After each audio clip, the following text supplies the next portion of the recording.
आप नींद में कई नकारात्मक चीजों या सकारात्मक चीजों को बढ़ा सकते हैं। ये बहुत आसान है, बस नींद की साधना।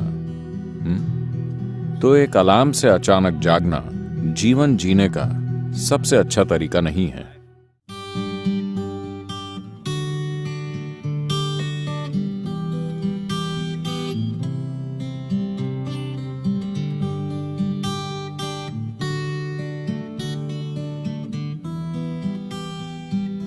आप में से कितने लोग किसी दिन सुबह उठने के बाद बेवजह बहुत बुरा महसूस करते हैं? बिल्कुल बेवजह। अगर साल में कम से कम 2-3 बार भी ऐसा हो रहा है, अगर ऐसा है तो आपको सोने से पहले कुछ चीजें करनी चाहिए।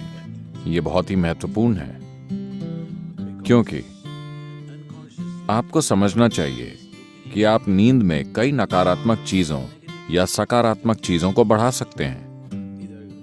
आप नींद में सुखदता या अप्रियता को बहुत कुशलता से बिना रुकावट के बढ़ा सकते हैं। आप दिन में भी उन्हें बढ़ा सकते हैं, पर कई रुकावटें होंगी, वो बहुत कुशलता से नहीं होता। पर अगर आप किसी निश्चित तरह से सोने जाते हैं और सुबह बहुत बुरा महसूस करते हुए उठते हैं, बिल्कुल बेवजह, तो मतलब आप रात में बहुत कुशलता से चीजों को सेते हैं, खराब अंडों को। बात सिर्फ मानसिक अशांति की नहीं है, ये समय के साथ बड़ी शारीरिक समस्याएं पैदा कर सकता है।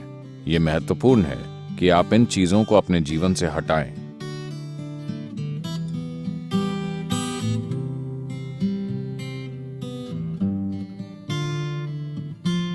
तो रात को सोने से पहले आपको कुछ चीजों का ध्यान रखना चाहिए।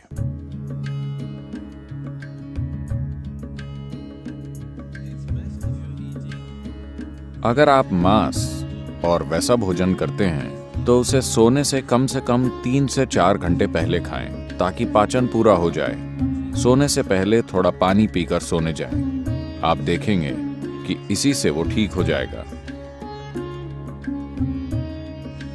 एक आसान चीज की जा सकती है, वो है स्नान। हमेशा सोने से पहले नहाएं, इससे काफी फर्क पड़ता है। इस मौसम में ठंडे पानी से नहाना मुश्किल हो सकता है, तो आप गुनगुने पानी से नहाएं। रात को गर्म पानी से न नहाएं, गुनगुना पानी लें। यह आपको सजग बनाता है। आप सोचेंगे, अरे मैं सो नहीं पाऊंगा। कोई फर्क नहीं पड़ता। आप 15-20 मिनट या आधे घंटे बाद सोएंगे, मगर नींद बेहतर आएगी, क्योंकि इससे कुछ चीजें हट जाएंगी। जब आप नहाते हैं तब सिर्फ त्वचा की गंदगी नहीं हटती। क्या आपने देखा है, जब आप बहुत तनाव और चिंता में होते हैं तब सिर्फ नहाने से ऐसा लगता है मानो बोझ लगभग उतर गया हो? क्या आपने ये नहीं देखा है? तो ये सिर्फ त्वचा की सफाई नहीं है, पानी के शरीर पर गिरने से बहुत सारी चीजें होती हैं।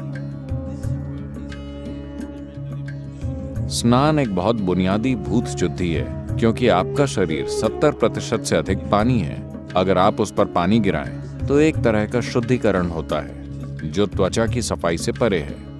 एक और चीज अगर आप करना चाहें, आप बस एक जैविक तेल का दिया जला लें, रुई की बाती और कोई भी तेल। यहाँ आप क्या इस्तेमाल करते हैं? साधारण खाने का तेल, linseed oil, rice bran oil या तिल का तेल। आपके पास क्या है? ऑलिव ऑयल, ठीक है। रुई की बाती के साथ कोई भी जैविक तेल लेकर एक छोटा दिया उस कमरे में कहीं जला लें जहां आप सोते हैं। आप देखेंगे कि ये चीजें बिल्कुल गायब हो जाएंगी। अगर आप कोई मंत्र जप सकें या सोने से पहले रात को योगाभ्यास कर सकें तो बिस्तर पर बैठकर उसे करें। अगर आप ईशा क्रिया करना चाहते हैं तो वो नेट पर उपलब्ध है। आमतौर पर भारत में आपसे कहा जाता है कि सोते समय अपना सिर उत्तर दिशा की ओर नहीं रखना चाहिए। आपको पता है, अगर आप रात में उत्तर की ओर सिर करके सोते हैं, जब आप लेटे हुए होते हैं तो धीरे धीरे खून आपके दिमाग की ओर बढ़ने लगेगा। When there is too much circulation in the brain, you cannot sleep peacefully. जब दिमाग में रक्त संचार बढ़ जाएगा तो आप शांति से नहीं सो पाएंगे। अगर आपके दिमाग में किसी प्रकार की भीतरी कमजोरी है या आप अधिक उम्र के हैं तो आप नींद में मर सकते हैं। हैमरेज हो सकता है क्योंकि ज्यादा खून दिमाग में घुसने की कोशिश करता है, जहां खून की नसें बाल जैसी होती हैं और चुंबकीय शक्ति कुछ ज्यादा खून भेजती है। सीधे खड़े होते समय ऐसा नहीं होता। जैसे ही आप लेटते हैं, सिर की ओर यह खिंचाव इतना तीव्र होता है कि खून धीरे धीरे दिमाग की ओर जाने की कोशिश करता है। तो इससे बचने के लिए, यह सिर्फ उत्तरी गोलार्ध के लिए है। अगर आप ऑस्ट्रेलिया जाएं तो आपको सिर दक्षिण की ओर नहीं करना चाहिए। अगर आप भारत में हैं तो आपको सिर उत्तर की ओर नहीं रखना चाहिए। आप उसे और किसी भी तरह रख सकते हैं, वो ठीक है। इसे अपने मन में रखें कि आप सच में नाशवान हैं, ठीक है? सिर्फ शब्दों में नहीं, सच में। आप अभी मर सकते हैं। आप युवा हो या बूढ़े, कोई फर्क नहीं पड़ता। आप अभी मर सकते हैं, हाँ या ना? सोने से पहले बिस्तर पर बैठकर सोचें कि यह आपकी मृत्युशैया है। आपके पास जीने के लिए सिर्फ 1 मिनट और है। पीछे मुड़कर देखें कि आपने आज जो किया, क्या वो सार्थक है? सिर्फ ये आसान अभ्यास करें। और आप नहीं जानते कि यह असल में कब होगा। आप मृत्युशैया पर बैठे होंगे या अस्पताल में लेटे होंगे और कई तरह की चीजें आपसे जुड़ी होंगी। किसे पता वो कैसे होगा? पर रोज इसका आनंद लें कि आप अपनी मृत्युशैया पर बैठे हैं। पीछे मुड़कर देखिए कि आज मैंने इन 24 घंटों में जो किया है, क्या वो सार्थक है? क्योंकि अब मैं मर रहा हूं। अगर आप ऐसा करेंगे तो आप एक सार्थक जीवन जिएंगे, मेरा विश्वास कीजिए।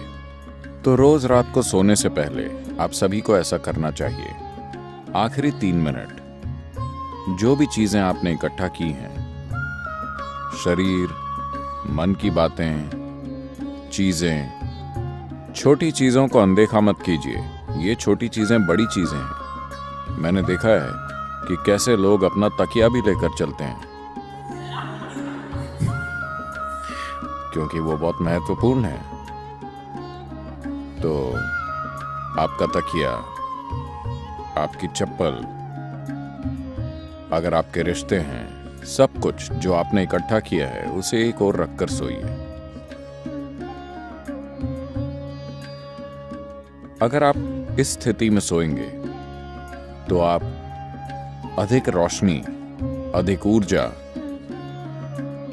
और आपकी कल्पना से भी अधिक संभावनाओं के साथ जागेंगे। बस जीवन के रूप में सोइए, पुरुष या स्त्री के रूप में नहीं, इस या उस रूप में नहीं। सब कुछ नीचे रख दीजिए।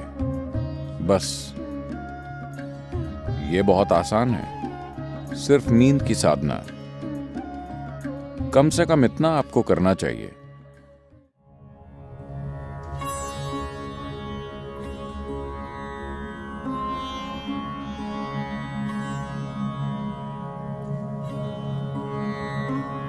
तो आप जैसी ध्वनियों में जागते हैं, वो कई रूपों में आपके दिन की प्रकृति और आपके जीवन का भविष्य तय करेंगी।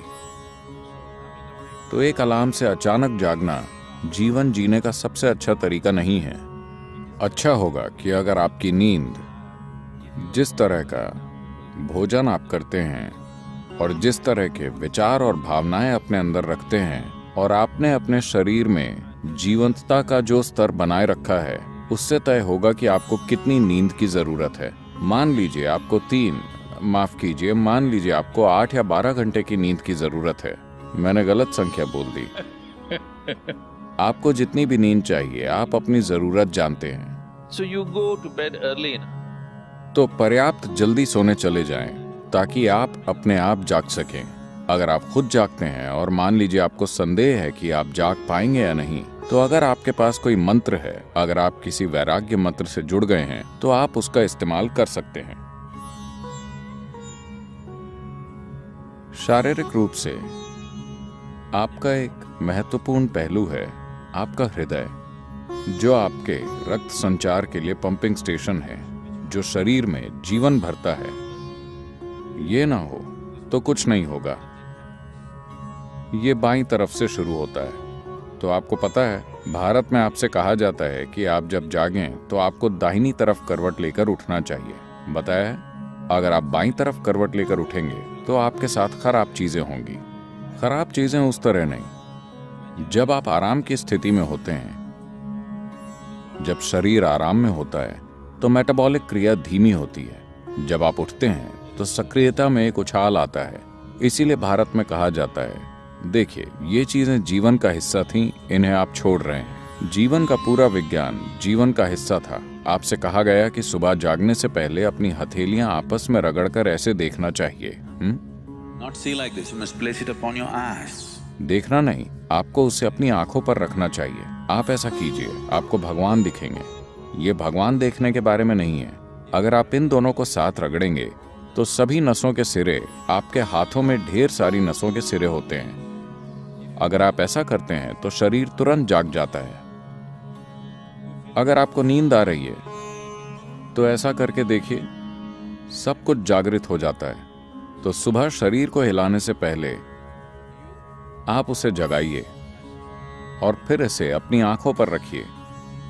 तुरंत आपकी आंखों और आपकी इंद्रियों के दूसरे पहलुओं से जुड़ी नसें जागृत हो जाएंगी। शरीर के हिलने से पहले शरीर और दिमाग को जागृत होना चाहिए।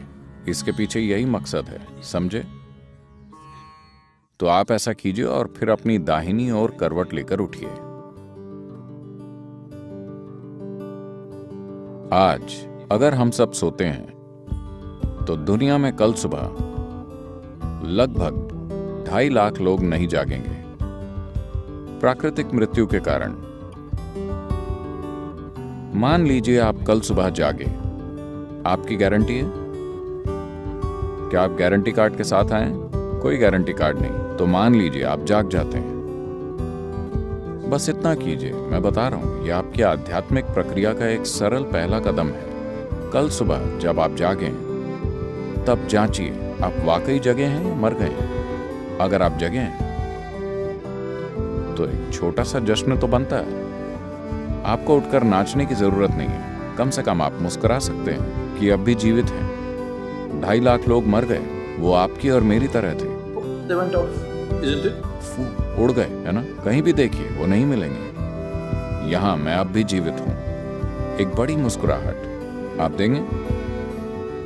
मैं मैनेज करने की बात कर रहा हूं। अगर 2.5 लाख लोग मर गए तो कम से कम 30 से 50 लाख लोगों ने अपना कोई प्रियजन खो दिया। आप उन 3, 4, 5 लोगों को देखिए जो आपके लिए मायने रखते हैं, वो सभी आज जिंदा हैं। एक और बड़ी मुस्कुराहट देंगे या नहीं? जिंदा। अगर मान लीजिए अभी हम आपके सिर पर बंदूक रख देते हैं, क्या आप राहत महसूस करेंगे? नहीं, आप डर जाएंगे, है ना? तो जीवित होना इतना कीमती है कि नहीं? आपका जीवित होना इतना कीमती है। तो कल सुबह 2.5 लाख लोग रात में मर गए, मगर आप अब भी जीवित हैं। क्या इसके लिए कम से कम एक बड़ी मुस्कुराहट नहीं होनी चाहिए? और सभी लोग जो आपके लिए मायने रखते हैं वो सब आज जीवित हैं। एक और बड़ी मुस्कुराहट।